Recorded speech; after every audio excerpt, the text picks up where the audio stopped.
Non, dans le sens.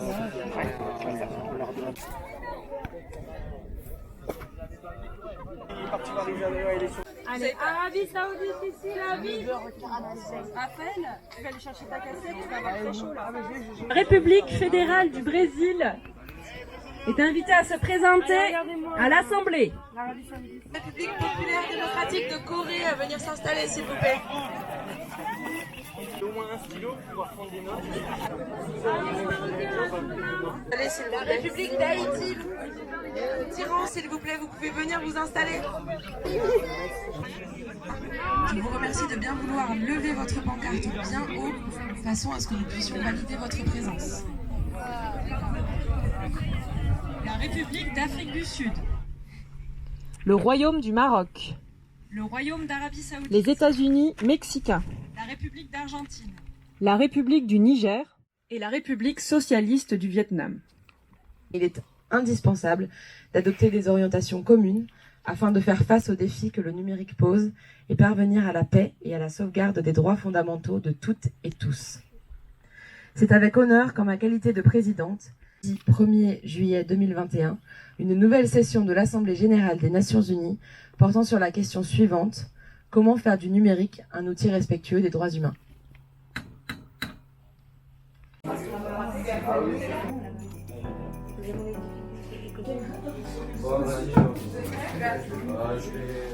d'abord, nous souhaitons inciter les entreprises du secteur numérique à changer leurs moyens de production pour adopter des normes plus respectueuses de l'environnement tout en diminuant les déchets. Aucun défi ne représente une plus grande menace pour les générations futures que le changement climatique.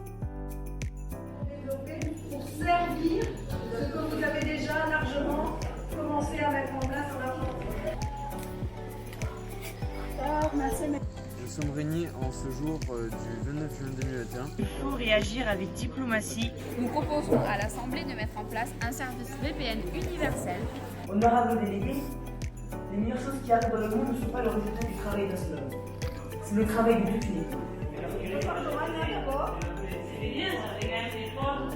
Pour que le numérique soit un outil de développement durable, il doit créer des conditions d'éducation de qualité. Or, trop de personnes dans le monde n'ont pas ou peu encore accès à la culture et à l'éducation. Nous vous invitons donc à débattre sur le sujet pour trouver le chemin de l'émancipation de notre société mondiale.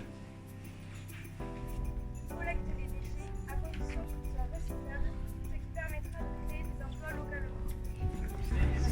Les pays qui va tout voir.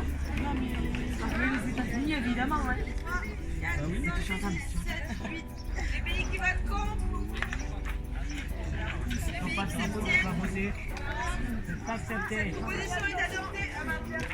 Présidente, Madame la secrétaire générale, honorables délégués, nous représentons le Royaume de Norvège. Nous vous remercions de nous donner la parole.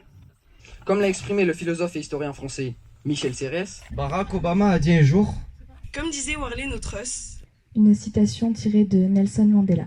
aucun défi ne représente une plus grande menace pour les générations futures que le changement climatique.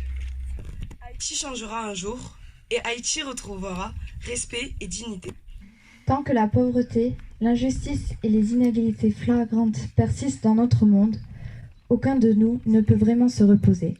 Selon nous, il est primordial que le numérique devienne une plateforme respectueuse des droits humains. Car nous souhaitons retrouver une réelle harmonie entre l'homme et la nature. Que la Norvège tente à son échelle d'aider nos confrères les plus démunis, car c'est cela l'Organisation des Nations Unies, c'est s'entraider aussi bien sur le plan humain qu'économique.